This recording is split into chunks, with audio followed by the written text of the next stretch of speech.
Mga kahuwan, panoorin ang video na ito upang alamin ang pinaka-latest na balita tungkol sa lagay ng panahon at bagyo update today. Patuloy pa rin ang epekto ng tatlong weather systems po sa ating bansa. Dito sa may northern and central Luzon, andyan pa rin ang northeast monsoon o yung malamig na hanging amihan. Dito naman sa bandang Visayas and Mindanao, andyan pa rin ang epekto ng easterlies o yung mainit na hangin naman galing sa silangan. At ang shear line o yung linya kung saan nagbabanggaan po ang amihan at ang easterlies nakakaapekto sa malaking bahagi po ng southern Luzon. So may mga areas pa rin na uulanin sa ngayon.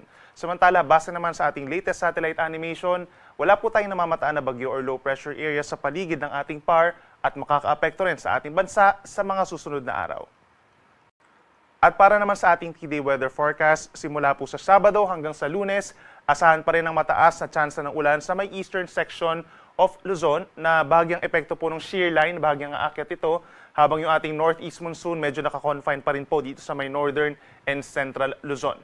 Dahil dun sa shear line, mataas pa rin ang tsansa ng ulan sa may Cagayan, Isabela, Aurora, and Quezon Province, kaya make sure pa rin po na meron dalang payong at mag-ingat pa rin sa banta ng flash floods or landslides. Samantala, simula po sa araw ng linggo, asahan ng mataas na tsansa ng ulan. Dito po sa malaking bahagi ng Mindanao, epekto po yan ng ITCZ or Intertropical Convergence Zone na siyang convergence or banggaan po ng hangin from the northern and southern hemispheres.